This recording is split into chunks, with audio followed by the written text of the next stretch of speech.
हाँ हेलो जवान नमस्कार। मैं खुद हूँ आपका दोस्त और होस्ट। आज मैं आपको लेके जा रहा हूँ रांची के खेलगांव, जहाँ पे यूटीजे द्वारा आयोजित संगोष्ठी में देश भर का आदिवासी भाई बहन इकट्ठा हुए हैं। और यहाँ पे हम लोग जानेंगे यूटीजे क्या है, क्यों है, ये कैसे काम करता है, सारा डिटेल हम लोग जानेंगे इस वीडियो में। मैं आपको कुछ नहीं बताऊँगा, ये वीडियो देख के आपको सारा कुछ पता चल जाएगा, तो अंत तक बने रहें।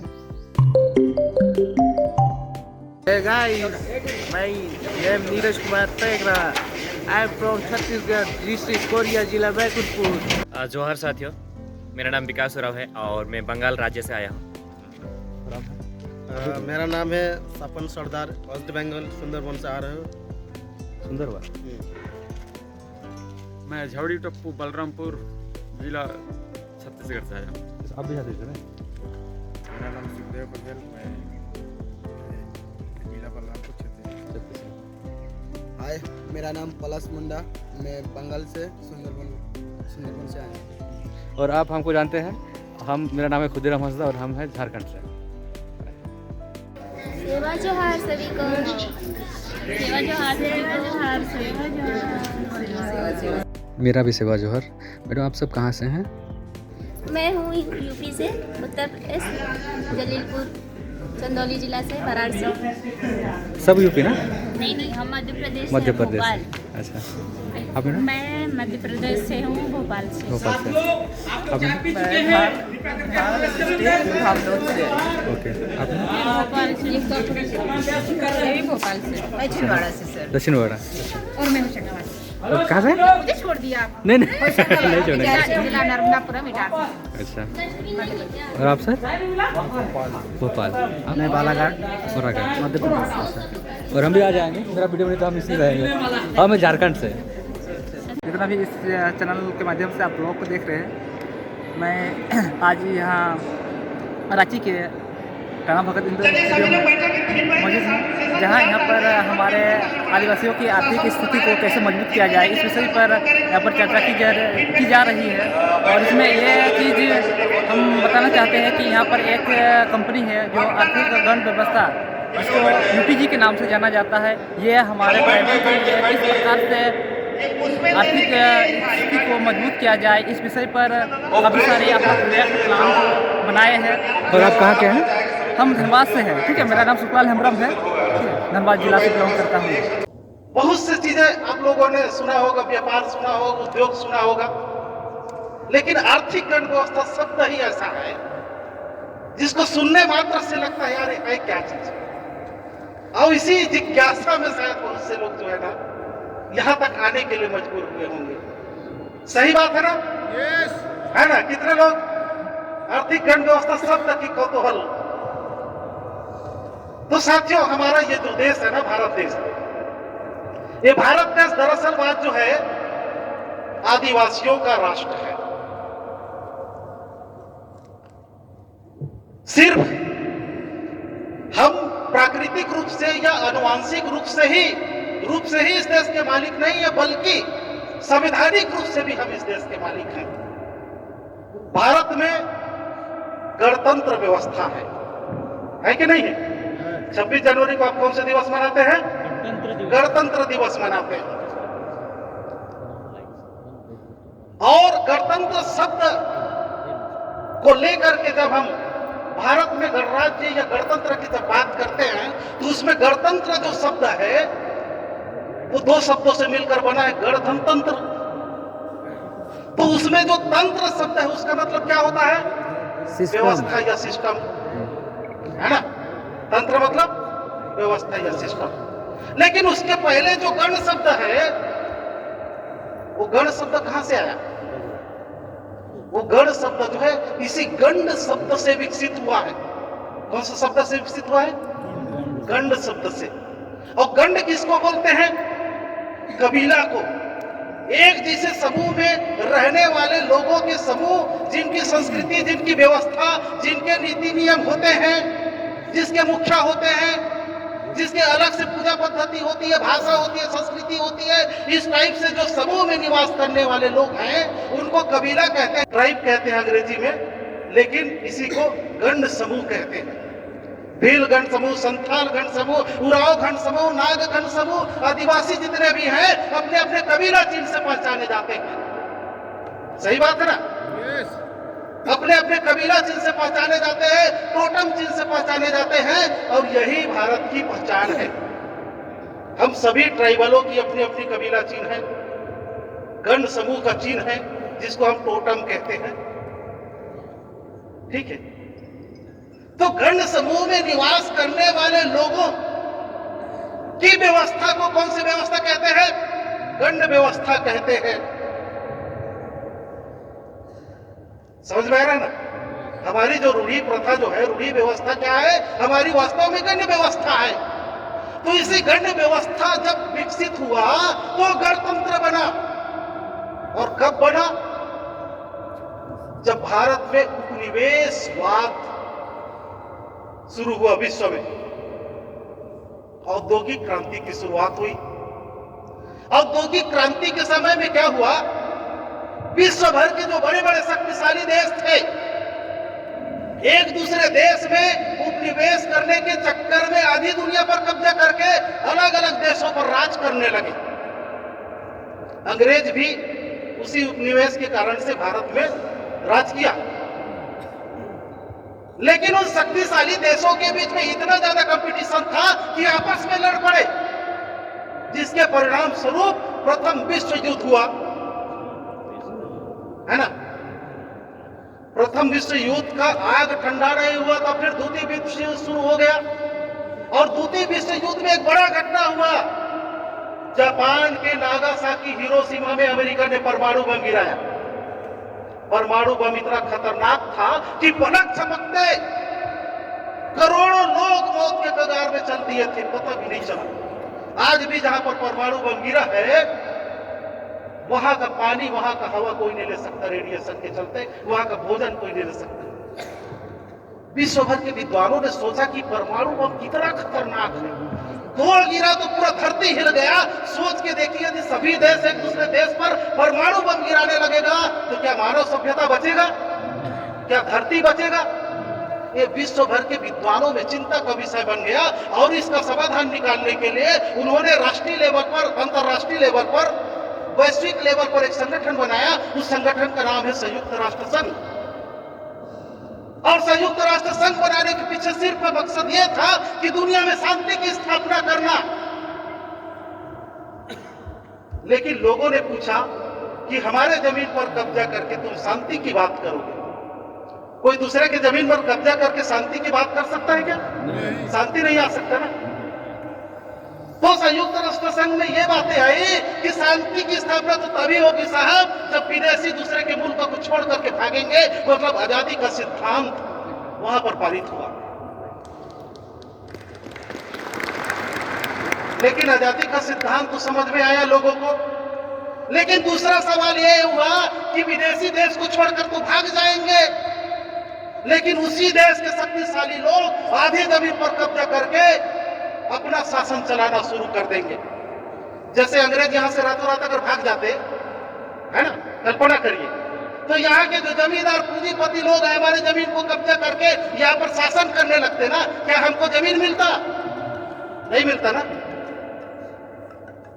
तो अंग्रेजों से ज्यादा खतरनाक यहाँ के सामंतवादी लोग हो जाते ना। तो दूसरा उसमें प्रस्ताव ये पड़ा कि सिर्फ आजादी से काम नहीं चलने वाला है, आजादी के साथ साथ सभी देशों में गणतंत्र की स्थापना करना होगा। गणतंत्र की स्थापना करना होगा। तो गणतंत्र लोगों को समझ में नहीं आया, क्योंकि उस समय कहीं पर तानाशाही था, कहीं साम्राज्यवादी था, कहीं राजशाही था, गणतंत्र कहीं था नहीं। तो पूछा, भाई ये गणतंत्र होता क्या है? तो जो समझदार विद्वान थे उन्होंने कहा, गणतंत्र मतलब आदिवासियों की पारंपरिक व्यवस्था। आदिवासियों में न्याय करने की योग्यता है। आदिवासी किसी के ऊपर अटैक नहीं करता, महिलाओं को बराबरी का सम्मान देता है, वो प्रकृति का संरक्षण कर सकता है। तो आदिवासियों की जो गण्य व्यवस्था है, यदि दुनिया भर के लोग उसको एक्सेप्ट कर ले, स्वीकार कर ले, तो इस धरती पर कभी युद्ध नहीं होगा और पूरी दुनिया में शांति की स्थापना हो जाएगी। ऐसा सोच करके गणतंत्र का सिद्धांत आदिवासियों की गण्य व्यवस्था से निकाल करके पूरी दुनिया में लागू किया गया। तो गणतंत्र के जनक कौन हुए? आदिवासी हुए ना। और उसी गणतंत्र की स्थापना भारत में भी हुई और भारत के संविधान में लिखा गया भारत गणतंत्र राष्ट्र होगा, भारत गणराज्य। क्या लिखा था है? भारत गणराज्य। यदि गण मतलब आदिवासी होता है, क्योंकि गण मतलब कबीला या आदिवासी या ट्राइब होता है, तो गण मतलब जब ट्राइब होता है तो गण मतलब भी क्या होगा? आदिवासी होगा ना। तो गणतंत्र मतलब फिर क्या हो गया? आदिवासी तंत्र हो गया। गणतंत्र मतलब हम 26 जनवरी को जो गणतंत्र दिवस मनाते हैं, वास्तव में वो आदिवासी तंत्र दिवस है, क्योंकि दूसरे के देश में कोई विदेशी राज नहीं कर सकता। तो इस देश का ओरिजिनल मूल निवासी कौन? आदिवासी। इसलिए हमारे लिए गणतंत्र बनाया गया है ना। हम संवैधानिक रूप से भी इस देश के मालिक हैं। गणतंत्र शब्द से यदि संतुष्टि नहीं हो रहा होगा तो गणतंत्र को और क्या बोलते हैं? लोकतंत्र भी बोलते हैं ना। लोकतंत्र भी 2 शब्दों से मिलकर बना है। लोक धनतंत्र, तंत्र मतलब क्या? व्यवस्था या सिस्टम। और लोक मतलब क्या? आदिवासियों के गीत को ही लोकगीत कहते हैं, आदिवासियों की भाषा को ही लोक भाषा कहते हैं, आदिवासियों की संस्कृति को ही लोक संस्कृति कहते हैं, और जहां जहां आदिवासी निवास करते हैं उसको लोक संरक्षित क्षेत्र कहते हैं। इसका मतलब लोक मतलब भी आदिवासी, तो लोकतंत्र मतलब क्या? आदिवासी तंत्र हुआ ना। लोकतंत्र मतलब आदिवासी व्यवस्था। तो जिस प्रकार से पाकिस्तान मुस्लिम राष्ट्र है, जिस प्रकार से श्रीलंका जो है बौद्ध राष्ट्र है, उसी प्रकार भारत ऑलरेडी घोषित आदिवासी राष्ट्र है। इसके लिए हमको किसी से आंदोलन करने की जरूरत नहीं, लिखी हुई बात है। हम अपने खेत के मालिक खुद है, जानकारी न होने के कारण से कोई दूसरा उसमें खेती कर रहा है। समझ रहे हैं ना। यदि लोकतंत्र शब्द से भी आप लोग संतुष्ट नहीं होंगे तो और क्या बोलते हैं लोकतंत्र को? जनतंत्र भी बोलते हैं ना। जनतंत्र। भारत में 4 प्रकार के लोग रहते हैं। एक सामान्य वर्ग के लोग रहते हैं, दूसरा अन्य पिछड़े वर्ग के लोग रहते हैं, तीसरा अनुसूचित जाति के लोग रहते हैं, और चौथा अनुसूचित जनजाति के लोग रहते हैं। चौथा कौन से? जनजाति के लोग रहते हैं। जनजाति किसको कहते हैं? जिनमें अभी भी कबीला व्यवस्था दिखाई देता है, जो अपनी अभी भी रूढ़ी प्रथा को बचा करके रखे, उन्हीं को जनजाति का सर्टिफिकेट मिलता है। तो सामान्य वर्ग हो गया, अन्य पिछड़ा वर्ग हो गया, अनुसूचित जाति हो गया, और अनुसूचित जनजाति। जनजाति किसके लिए प्रयोग होता है? आदिवासी के लिए प्रयोग होता है। तो जनतंत्र में जो जन शब्द है उसका मतलब क्या? आदिवासी हुआ, और तंत्र शब्द है तो व्यवस्था, तो जनतंत्र मतलब भी आदिवासी तंत्र हुआ। इसका मतलब भारत ऑलरेडी घोषित आदिवासी राष्ट्र है। यदि ये तीनों शब्दों पर भी आपको संतुष्टि नहीं हो रहा होगा तो चौथा शब्द अंग्रेजी में क्या बोलते हैं? रिपब्लिक बोलते हैं। रिपब्लिक बोलते हैं ना। रिपब्लिक शब्द 2 शब्दों से मिलकर बना है, री धन पब्लिक। री किसको बोलते हैं? यदि आप गाना सुन रहे हैं, गीत सुन रहे हैं, गाना स्पीड में चला जाता है तो क्या बोलते हैं? रिवर्स कर, रिपीट कर। तो रिपीट कर, रिवर्स कर का मतलब क्या है? शुरू से, आदि से चला, प्रारंभ से। रिवर्स मतलब रिपीट कर मतलब प्रारंभ से, फिर से सुना, यही होता है ना। तो री मतलब आदि, पूर्व या प्रारंभ, और पब्लिक मतलब जनता। पब्लिक मतलब जनता। विश्व के किसी भी देश में 2 प्रकार के जनता होते हैं। एक तो वहां का मूल निवासी जनता, और दूसरा वहां के नियम कानून का पालन करने वाला ऐसा जनता जो बहुत दिनों से वहां निवास करता है और वहां के कानून के दायरे में रहता है, इसलिए उसको वहां का नागरिकता मिल गया है, वो भी उस देश का जनता माना जाता है। मान लीजिए आप अमेरिका में बहुत दिन से रहते हैं और अमेरिका की सरकार ने आपको वहां का नागरिकता दे दिया, तो आप वहां के जनता हो गए, ठीक है। उसी प्रकार से भारत में बहुत से विदेशी मूल के जो लोग हैं उनको यहाँ का नागरिकता मिला हुआ है, उनको यहाँ का वोटर आईडी मिला हुआ है, इसका मतलब वो भी भारत की जनता है। लेकिन रिपब्लिक की परिभाषा क्या है? कि अभी जो भारत में जनता दिखाई देते हैं जिनको वोट देने की पावर है, उस जनता की बात नहीं करता रिपब्लिक, बल्कि उसके पूर्व की जन को रिपब्लिक कहते हैं। पूर्व के जनता की सिस्टम को रिपब्लिक कहते हैं, है ना। इन बातों से यह स्पष्ट पता चलता है कि संवैधानिक रूप से हम भारत के गणतंत्र के मालिक हैं। तो क्या इस बात की जानकारी आपको किसी सिलेबस में पढ़ाया गया? किसी भाषणकर्ता नेता ने भाषण में बताया? किसी टीवी डिबेट में आया? कोई साधु संगत सत्संगकार ने प्रवचन में सुनाया? कोई पुस्तक में आपने पढ़ा? कोई पेपर में आर्टिकल पढ़ा? इतनी बड़ी बात आदिवासियों से छुपा कर रखा गया, और इसलिए रखा गया ताकि आदिवासी खुद को इस देश का मालिक न कहे। जिस दिन आदिवासी जो है गणतंत्र राष्ट्र, आदिवासी राष्ट्र मेरा है याद भूलना लग जाएगा, तो जो लोग इस देश को धार्मिक राष्ट्र बनाने की जो साजिश कर रहे हैं उनका क्या होगा? चल रहा है कि नहीं चल रहा है? कोई इसको हिंदू राष्ट्र बनाना चाहता है, कोई बौद्ध राष्ट्र बनाना चाहता है, कोई जैन राष्ट्र, कुछ भी, सभी धर्म वाले लोग इसको धार्मिक राष्ट्र बनाना चाहते हैं, चाह रहे हैं ना। जबकि भारत कौन से राष्ट्र है? आदिवासी राष्ट्र है। अभी हमारी स्थिति क्या है? मजदूरों के बाजार की तरह। अंग्रेजों के जमाने में इंसानों को खरीदा और बेचा जाता था, ठीक है। आज भी हमारी स्थिति, भारत में जितने भी सड़क बनते हैं, बिल्डिंग बनते हैं, वो कौन बनाता है? आदिवासी बनाता है, ठीक है। हम सिर्फ मजदूर की तरह हैं, और जो बाहर से व्यापार करने आया वहां का मालिक बन बैठा। आपके पास कितने ठेके हैं? ठेका का काम मिलता है आपको? नहीं मिलता, है ना। तो हम यह मजदूर की तरह है, मालिक होते हुए भी मजदूर की तरह है, और जो बाहर से व्यापार करने आया वो मालिक बन बैठा। फिर से हमको मालिक बनना है। मालिक बनना है कि नहीं? बनना है ना मालिक? मालिक बनने के लिए क्या करना होगा? अब कितनों भी आंदोलन कर लो, धरना प्रदर्शन कर लो, सड़क जाम कर लो, मालिक नहीं बन सकते, है ना। मालिक बनने का सिर्फ दो ही तरीके हैं, या तो आप वोट के माध्यम से सत्ता पर काबिज करो, अथवा नोट के माध्यम से सत्ता पर काबिज करो। लेकिन दोनों में अंतर यह है कि वोट के माध्यम से सत्ता तक पहुंचोगे तो 5 साल बाद गिरा दिए जाओगे, क्योंकि सत्ता स्थायी नहीं है ना। राजनीतिक सत्ता स्थायी नहीं है, पलटते रहता है। लेकिन यदि नोट के माध्यम से आर्थिक सत्ता पर कब्जा किए तो पीढ़ी दर पीढ़ी आपकी सत्ता कायम रहेगी। पीढ़ी दर पीढ़ी सत्ता आपकी कायम रहेगी।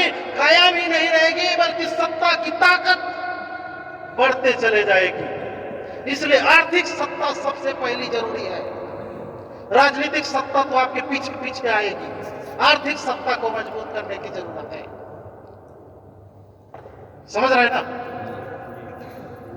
और आर्थिक सत्ता को मजबूत करने के लिए हमारी जो गण्य व्यवस्था है, उस गण्य व्यवस्था में आर्थिक गण्य व्यवस्था जोड़ा गया। हमारी स्थिति अभी खराब है, हमको ऐसा लगता है ना, खराब है। इससे भी और बुरा स्थिति आने वाला है। आप सबको अमीर बनना है ना, समृद्ध बनना है ना, बनना है कि नहीं?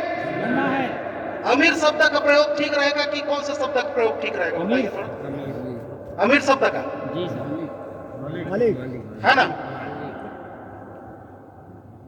अन्य जो व्यापारी हैं उनके शब्दों में अपन समझते हैं। ऐसा कोई व्यक्ति नहीं है जो अमीर नहीं बनना चाहता। हर व्यक्ति चाहता है ना।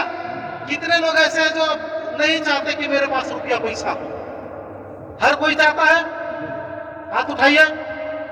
हर कोई चाहता है अमीर बनना, लेकिन हम इसके रसायन को, इसकी केमिस्ट्री को नहीं समझते हैं।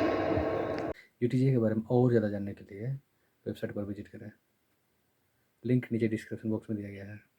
भाई बहुत ही अच्छा वीडियो बनाते हैं और यूट्यूब पे डालते ही रहते हैं। उनका वीडियो काफ़ी बेहतर होता है।